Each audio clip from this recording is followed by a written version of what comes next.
Welcome to SHOWstudio's Fashion Radio, the podcast and video series exploring the remarkable relationship between fashion and music. Every week, I'll be joined by fashion's biggest names and the talent of tomorrow as they share their 10 life-defining tunes and the stories behind them. I'm your host, DJ Fat Tony, and today I'm joined by one of the greatest living artists of all time, from her youth spent in Margate to climbing the ranks of international stardom. With her 1999 installation titled My Bed, there are a few artists as honest and as frank as this one, and with her creative output continuing at near ferocious pace since the 1990s, culminating in exhibitions at the Royal Academy, the Tate, the Hayward Gallery, and now in New York's White Cube. There's no way you don't know who she is. I'm talking about none other than the Emin, Tracey Emin of Margate.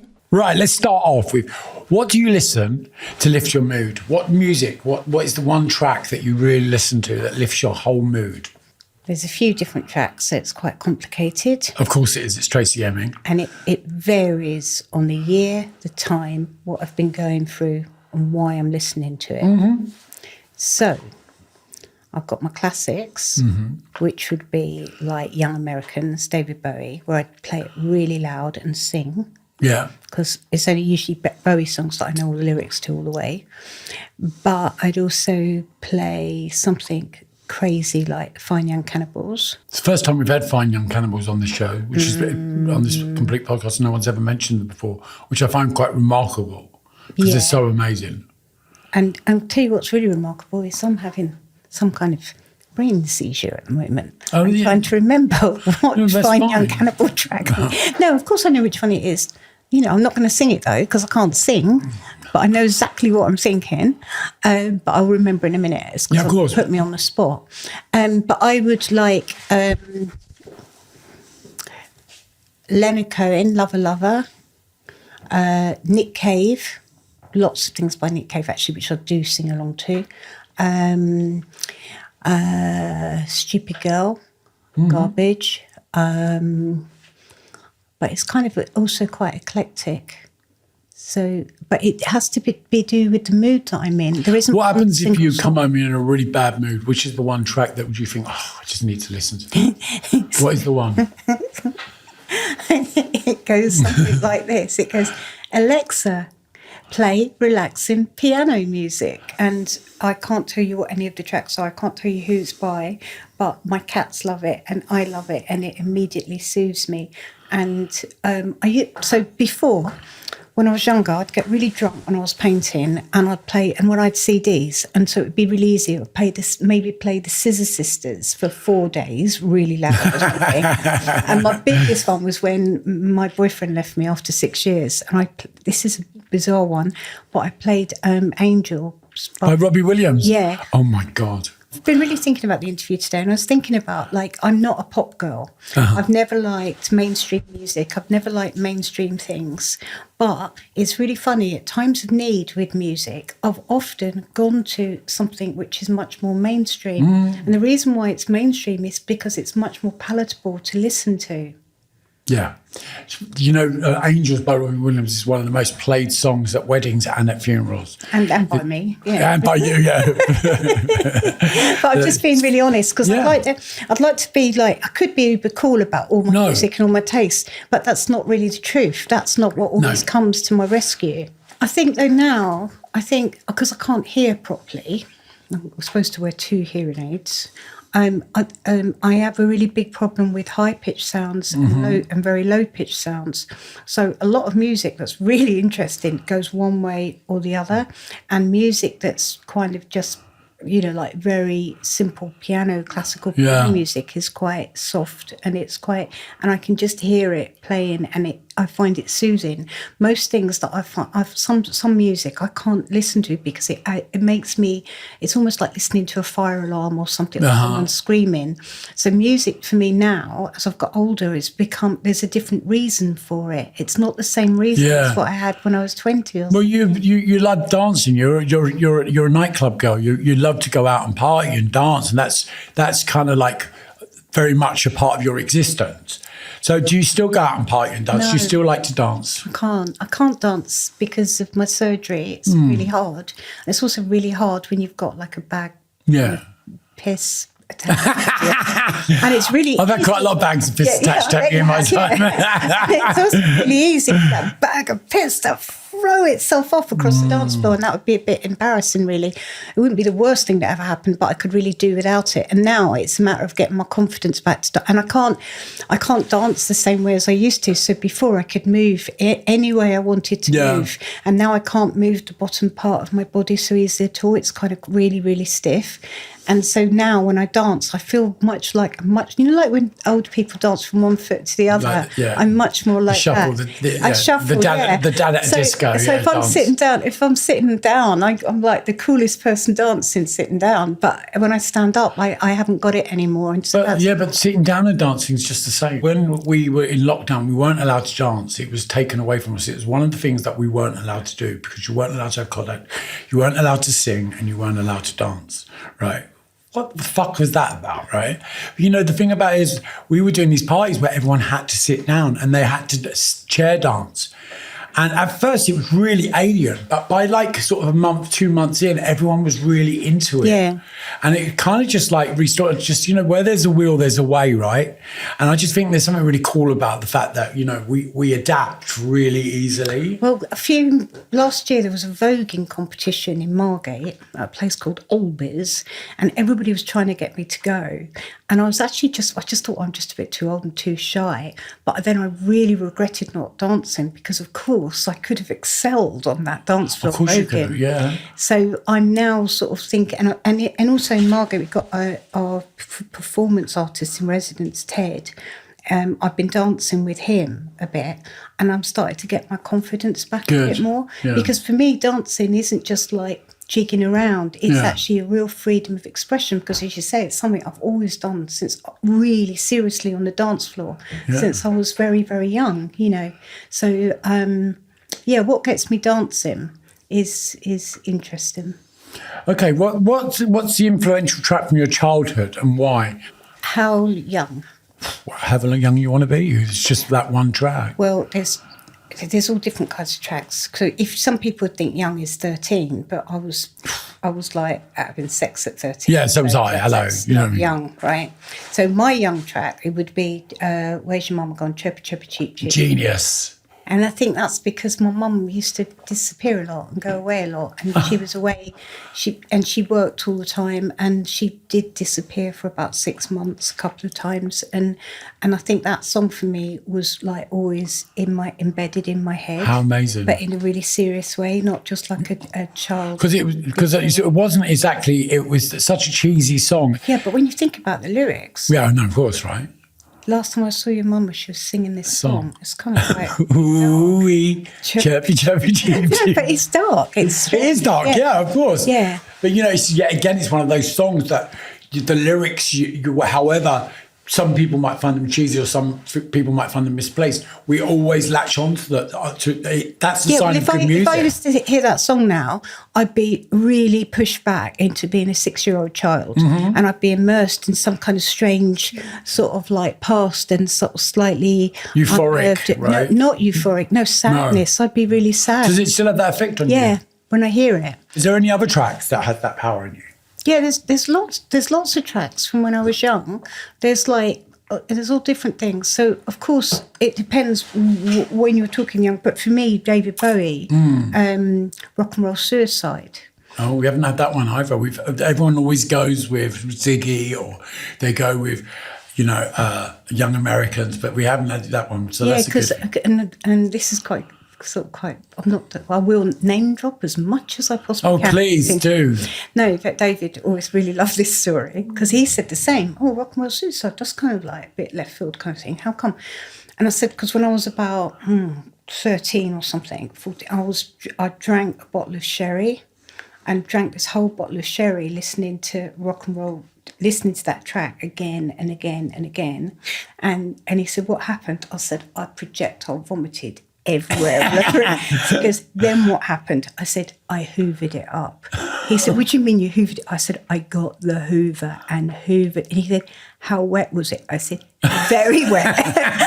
Like, you know, there was me, you know, this sort of 13-year-old girl, you know, drinking a bottle of really sweet sherry to rock and roll suicide, about actually to kill herself, hoovering up this bottle of sherry.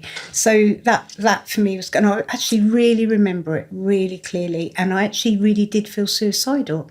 I wasn't being dramatic, I actually felt like this is the beginning of the end, and I was like about 13.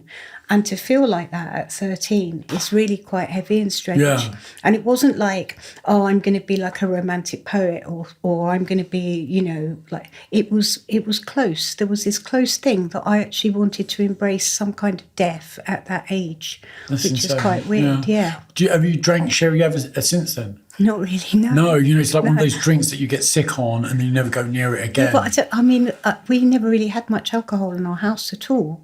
And I suppose that it must have been some Christmas bottle or something. I don't even know how I came across it.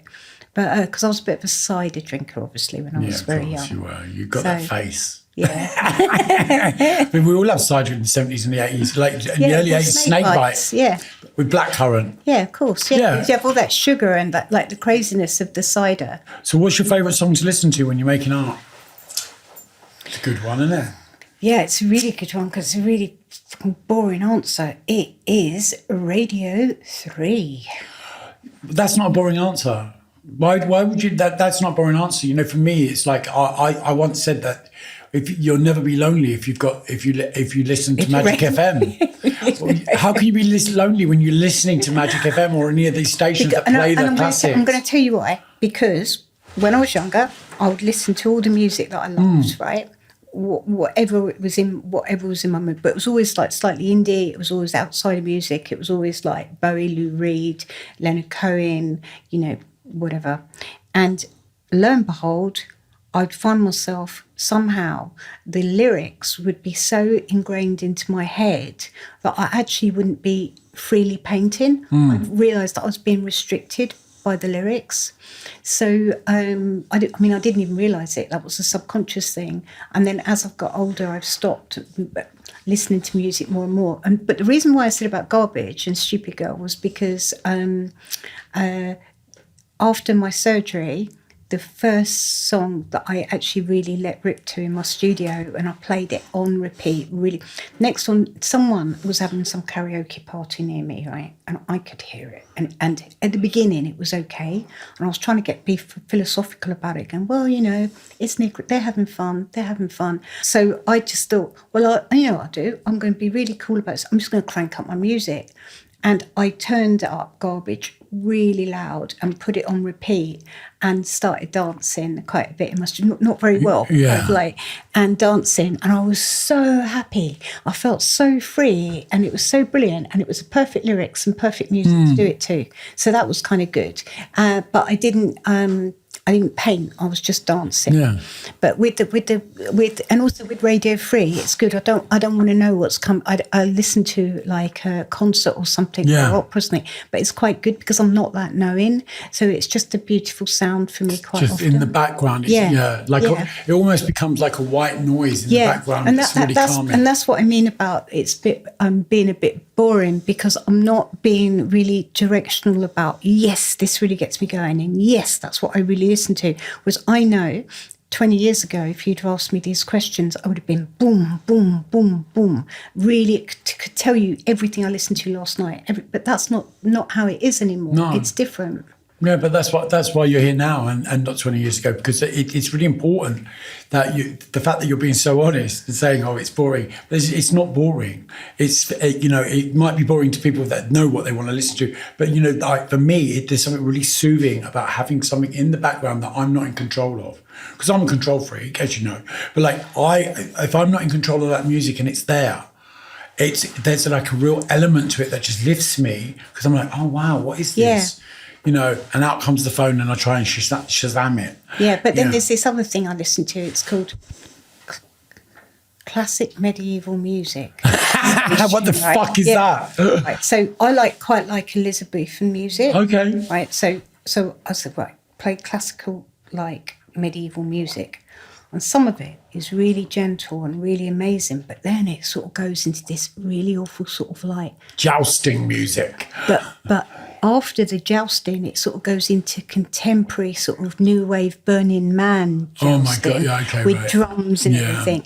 And I suddenly go, oh my God. And I have to just scream, Alexa, Alexa, Alexa. Back up, Alexa. Stop it, yeah. So, it can go wrong.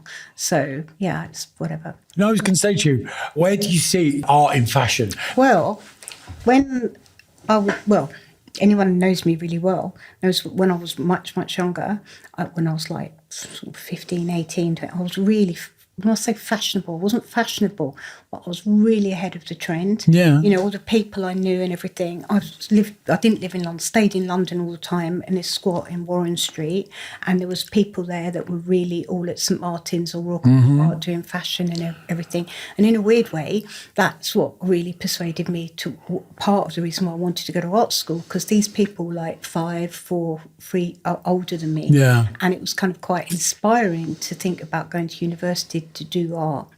And I used to go to Blitz, I used to go to Billy's, I used to go to all those kind of clubs. And so I was really on trend in fashion in Margate as well back then. Everyone used to come down to Margate for weekends. That's right, bank holiday weekenders, yeah. But really hip, really cool people, really radical, And then also all the punks and all the rockers and all the mods. So you had all of the style kittens coming in. And I obviously fed off of that, I liked it. And right up until, say, probably 5 or 6 years ago, I've always dressed quite alternative in lots of ways, and I have never gone like with a mainstream way of dressing. And even now, I'm always got a bit of a quirk about me. Oh, 100%. As I said to you the other day, if you say you've got that Tracey Emin look. Yeah, but, whatever you're wearing, you have that style. Vivian used to say to me, you can't paint and you can't draw, but you've got a lot of style. I say thanks, Vivian, slap around the face. But Vivian always said that I had a lot of style or whatever. Yeah. And so me and Vivian, I'm friends with Vivian for years and years, and I never collaborated with Vivian. We did stuff together. I never got paid by Westwoods. I never wanted to. Sometimes they wouldn't even ask. I'd send Andreas a Christmas card or something, and next minute they'd be using it for some promotional, like Swatch Watch or something like this. I didn't know. And we'd always be doing things together, and it was really brilliant. And with Vivian was radical. Vivian was hardcore, and Vivian was like, the best, best, right? So I worked with Vivian, and this is back in the 90s and everything, and I got so slagged off for it by the art world. I was seen as someone that had sold out and gone to fashion or whatever. And then now you've got all these artists working with Louis Vuitton, working with Gucci, working with Loewe, working with all these high fashion brands. And I was doing it because I love Vivian and I love Westwoods and I love what she stood for. So. But I don't think, when for people to say you're selling out is the wrong word, I think that comes from a place of fear and jealousy when people use that word. I think selling out's not what you're doing is you're taking your art and it's going to a more mainstream audience. No, but that's what I'd say though. I'd never say that Vivian was mainstream. No, never. No. And Andreas never will be. No, 100%. They've managed to keep. No, when I say mainstream, I meant like to a wider audience in the sense of like some people that aren't necessarily think that they're into art, but are into fashion. And they don't get the fact that they go hand in hand. When back in the 90s, there was this it was quite cool in a way that we were all, there was the fashion, the music, the art, there was like the Cool Britannia thing, but it wasn't contrived. It was just a natural thing. Organic, right? Organic thing, all just happening. So I was thinking about this because I've always liked pulp, for example, and I was thinking about doing this interview. And I remember I had a karaoke party on my birthday in Waterloo, in this pub in Waterloo. I said, look, can I have the pub on a Saturday night? You're usually quite quiet and we do karaoke. The guy goes, yeah, as long as people are serious about the karaoke. And I remember it. So the pub was going to do a lock-in, and I remember them going, Tracey, there's a bloke at the door. He says he's Jarvis Cocker. And I said, it is Jarvis Cocker. And then it was like, there's a bloke that was going to sing whatever, and he says it's Jarvis Cocker. I said, it is Jarvis Cocker. And then the guy goes, right, I've had enough. some guy here says it's Neil Tennant. I want to see a bit sure. I said, it is Neil Tennant. And this is my name dropping thing. But in the 90s, everything was really, really mixed up, you know. And you quite easily have Stella McCartney there. Kate could be Kate Moss. All this whole mixture of different people all coming together. And it was like a sort of really big, sort of strange creative bubble then. But it was very industrial in a way. That's what I'm going to say. Yeah. It was genuine, it was sincere with what everyone was doing, but it was also industrial. So it's not like anything which, like what I'm into now, is very, very different, very far removed from that. That takes us to our next question, which is, what inspires you? What musician inspires you? And in the sense of, it could be whether it's about your work or just inspires you generally. A musician? Yeah. Brian Eno. Okay. It's a good one. It's another one we haven't had. It's brilliant. It's genius. You know, he's making sounds that other people have never made before. And so I really admire that. And it's totally listenable, like music for airports. It's just fantastic.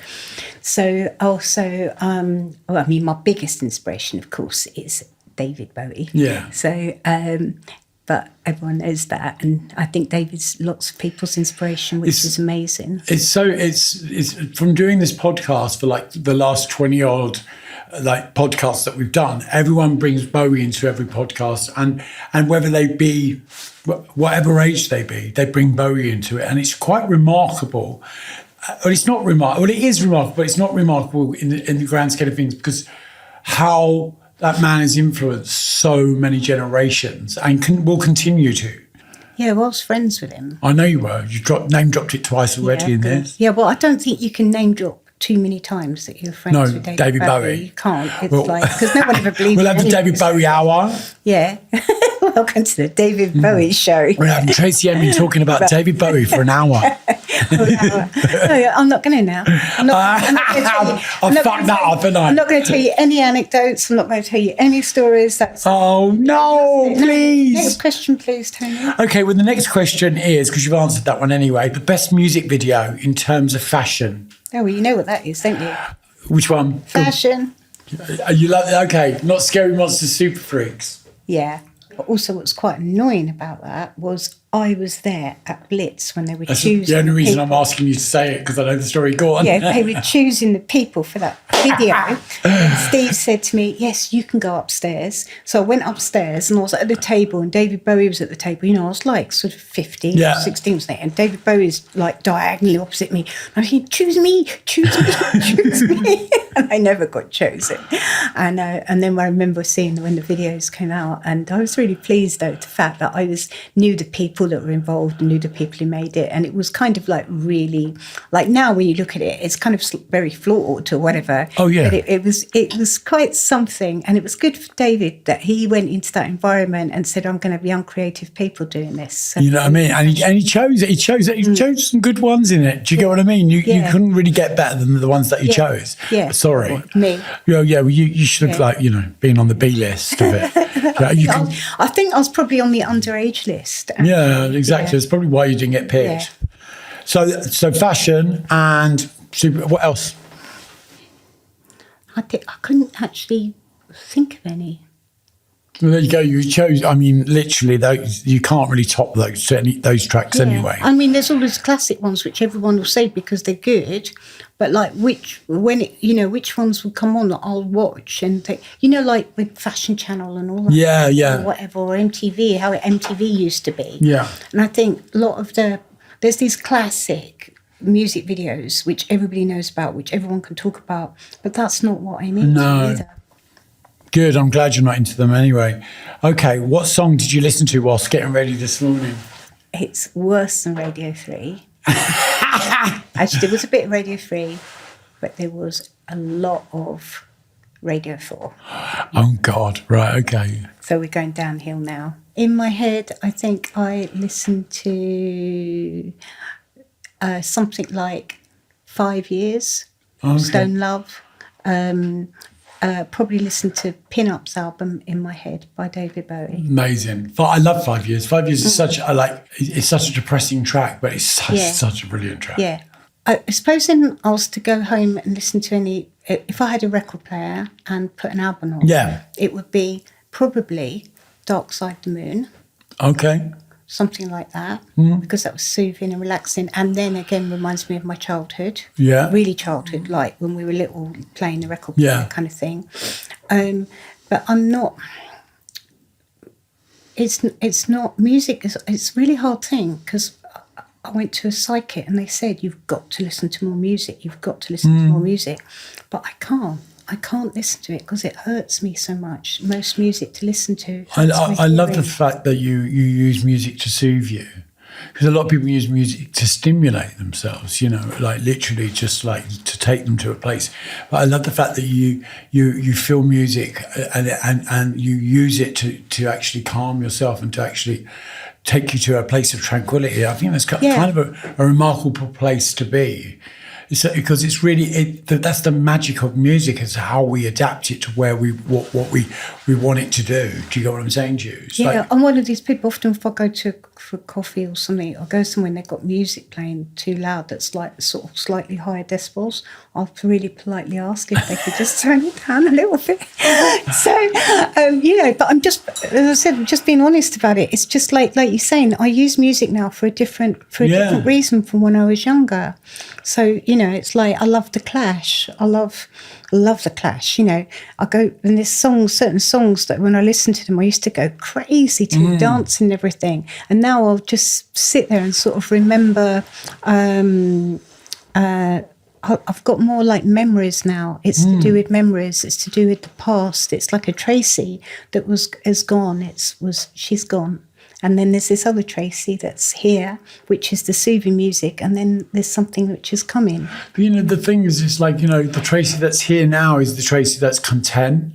There's a real contentment about you. There's a real like air of like, okay, this is who I am. This is what I do.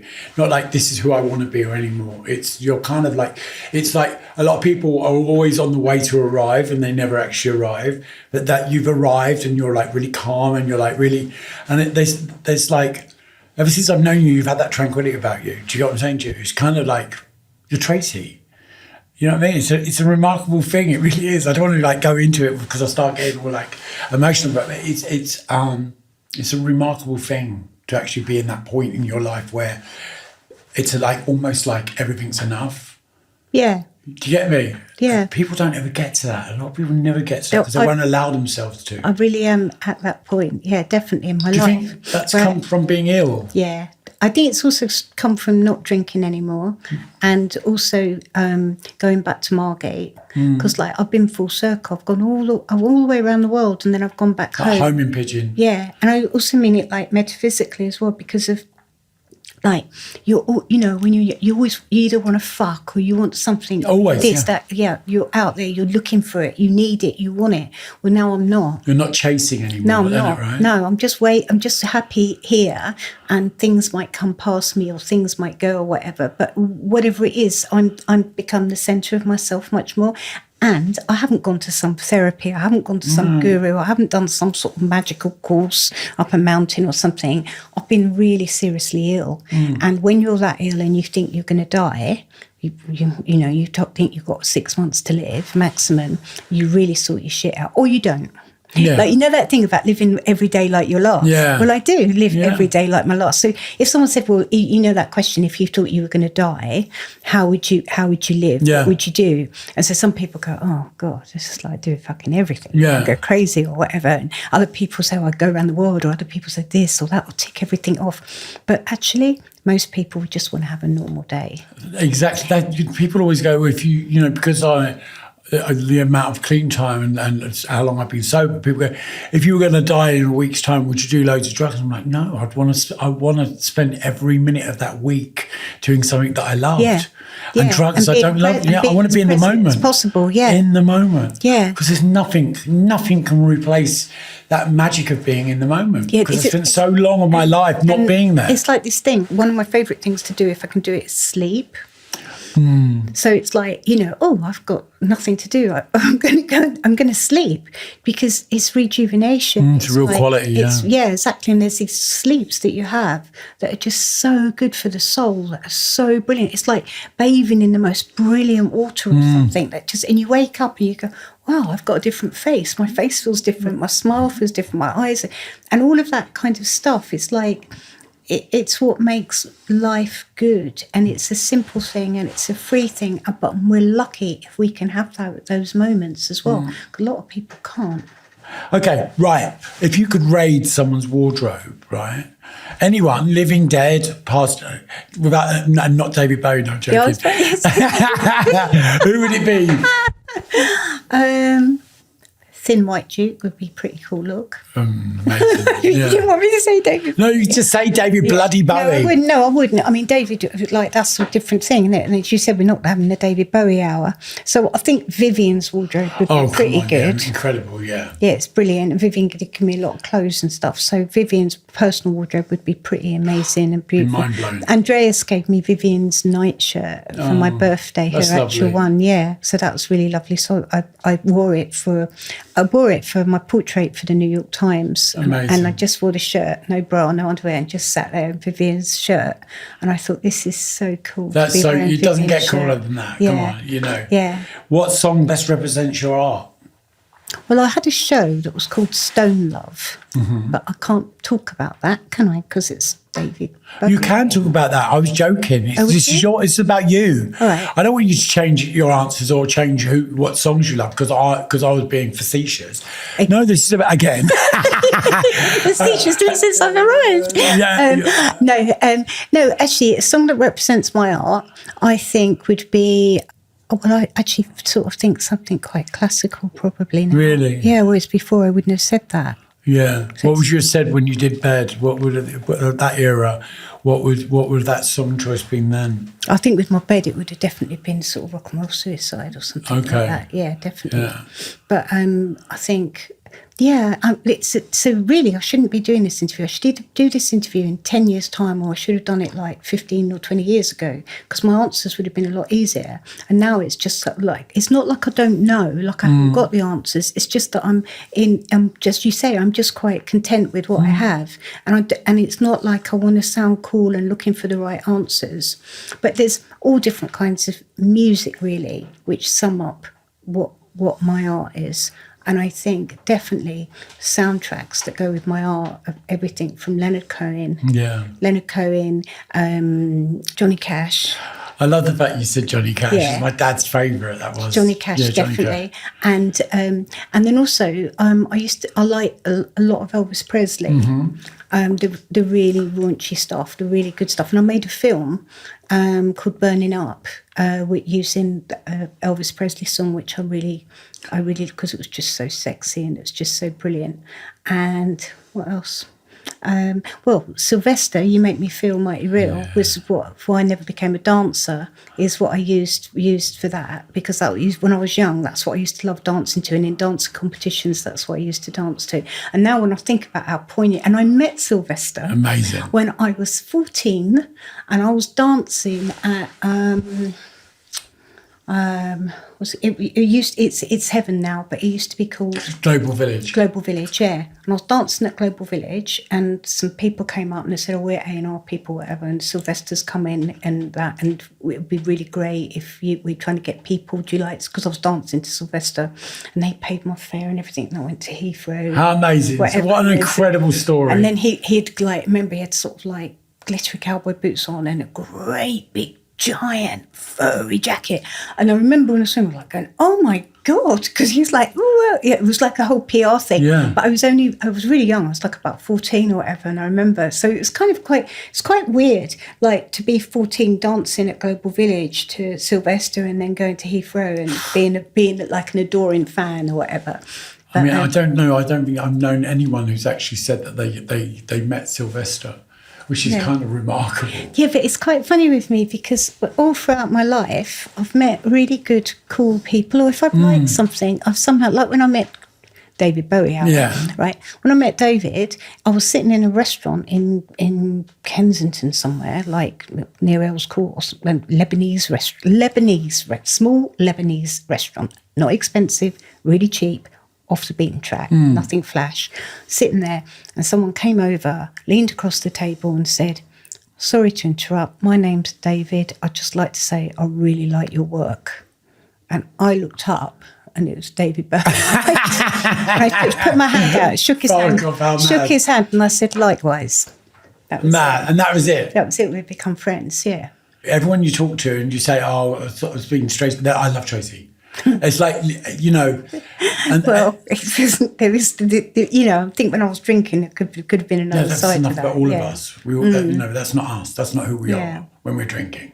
Okay, what song would you like to be played at your funeral? Well, big one, right? This one I can answer. I've got lots of them. So there's when I was young, I wanted Walking Back to Happiness. Walking back to happiness. Bye. Oh yeah. So but I thought that's a bit cruel. Because it's like everyone, and everyone would be crying. It's just like very, very. That's when I was in my teens, and then I obviously had like quite a few Bowie numbers. And now, at my mum's funeral, my mum didn't have a funeral. My mum didn't want a funeral. My mum wanted it to go straight from the hospital to the crematorium. She didn't want any middlemen. She didn't want anything. But it's very hard to organise that in Margate. It was really difficult. Couldn't do it. So she had to go book a time, go to the crematorium. But what I did was I made sure that there was no fuss, nothing, no service or anything. But what I did do was I had Diamonds Are Forever being Shirley Bassey. Yeah.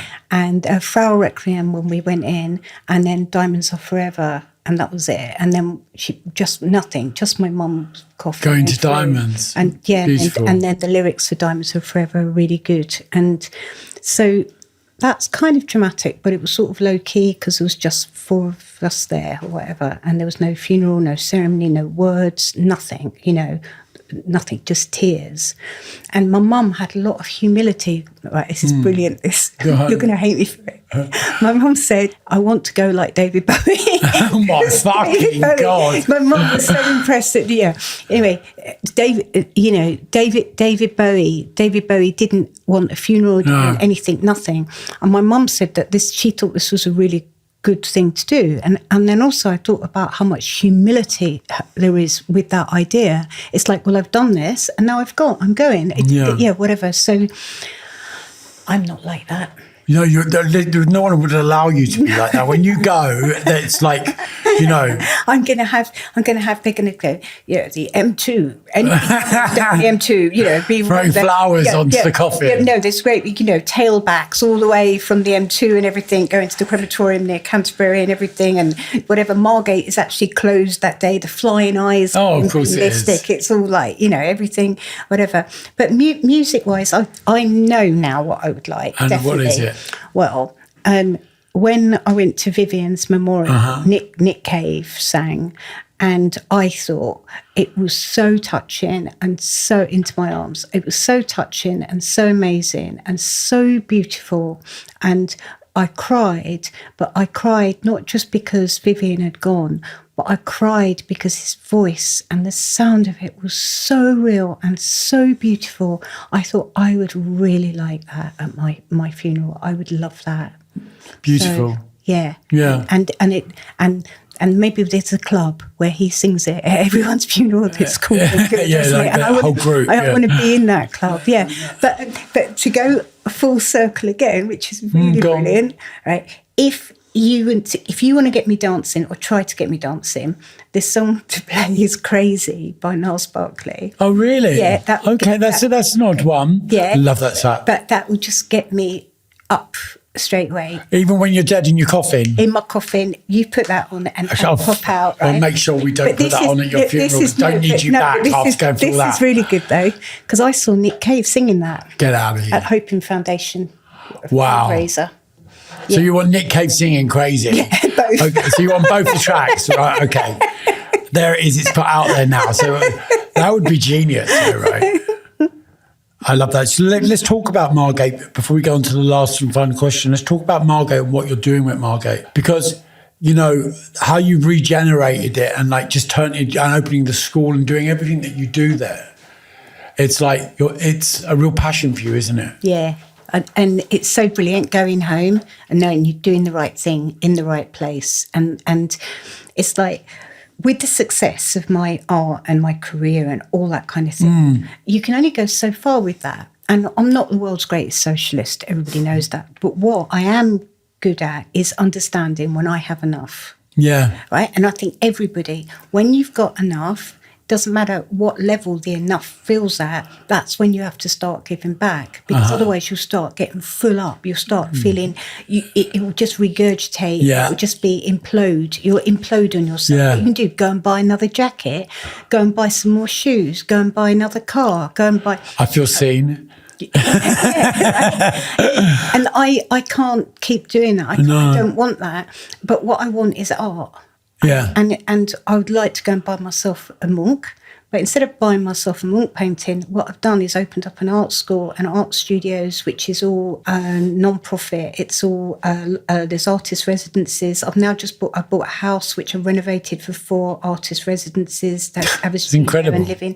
I've bought a series of flats for artists and creative people to live in at affordable rents with a really nice landlady. I'm doing all of these things for creative people. And at the beginning, people said, some people quite nasty and going, how's that going to improve Margate, or what, there's lots, and I was going, it will, just watch. And it has, and it is. And this summer we had a summer fair at the school. It was absolutely brilliant. We had about 1,000 people come, locals, everything. All the artists made all the fun things, all the attractions, and we had band music. We had bands playing on the roof as well. And this summer, I'm going to hopefully, I always do what I say I'm going to do, but sometimes it takes me longer. I'm going to organise a concert with women. Yeah, amazing. Yeah, singing and so everybody will be able to hear it, and I'm just trying to make Margate as creative and as fun, because in Margate it's easy to do things. It hit rock bottom.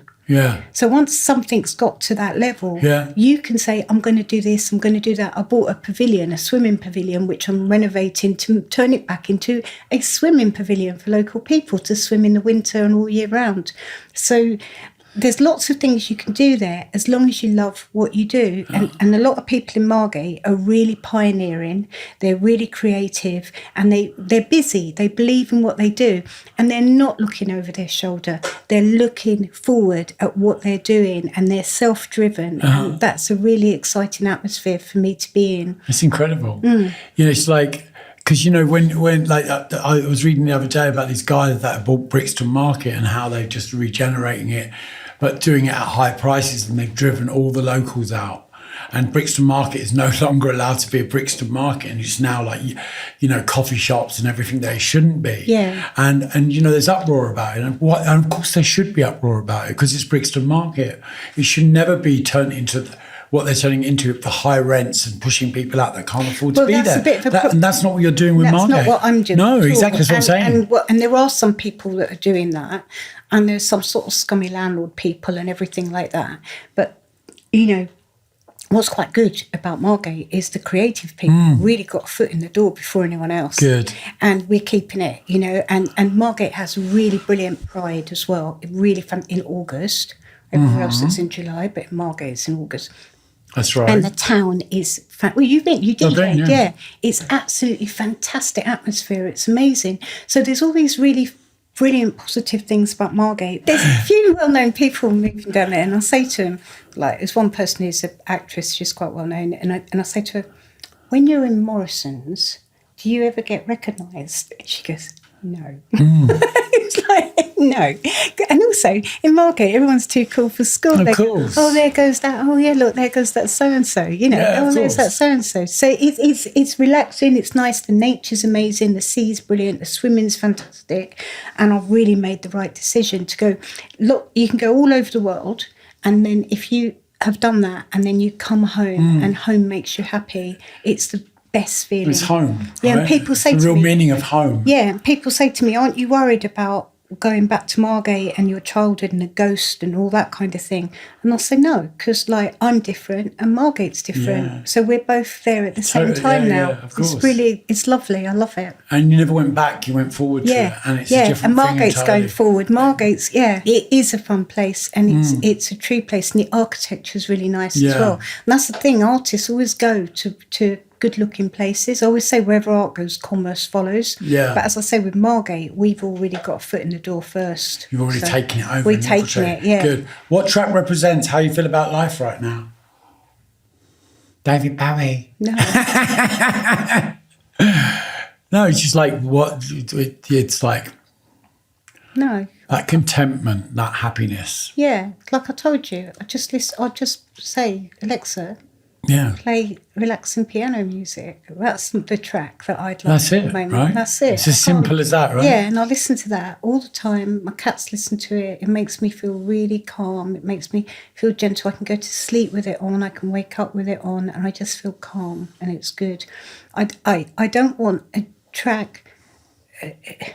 You know, like I always said this about when people die. If people die and they have nothing, people will still fight over them. People will still say that wasn't their favourite joke. This was their favourite joke. That wasn't their favourite band. This was their favourite band. That wasn't their favourite song. Yeah. This is their favourite song. And I said, I don't want anyone to say that about me. I don't want any of that at all. You didn't know her well as I knew her. Yeah. She wouldn't want this. No, all that rubbish. I don't want any of that. So I just want Well, we know already it was classical Nick Cave doing Niles Barkley crazy. And it's as simple as that. It's nothing's going to change. We don't care. Yeah, I'm not difficult. I'm not asking for too much, no. Nick, you need to get your ass in now and do this, all right? We might have to get him to re-record it before, just in case something happens to him, because I don't see you going anywhere fast. Do you get what I mean? Well, if you're going to be around for a very long time. If I pace myself and I'm good and I pace myself and I carry on enjoying life, I'm staying here. No, I agree with you. Yeah. I that's one thing when you meet you, that zest for life that you have it's contagious. It's an incredible thing, and I'm really glad you did this podcast. I'm so happy to have you in my life on so many levels. It's amazing, and your choices today have been incredible. This is the most tranquil podcast we've done. Do you know what I mean? It's like literally, this is like Radio 4. No, Radio 3 actually. Radio 3, not 4. Easy listening, yeah. There's not you trying to be anything other than Tracey. Fucking Tracey, right? Mm. Yeah, Tracey from Margate. Everybody's been there. I went there when I was a kid. Leave that one there. Thank you so much. Cool, we love thanks, you, Tracey. Thank you. Lovely. Thank you.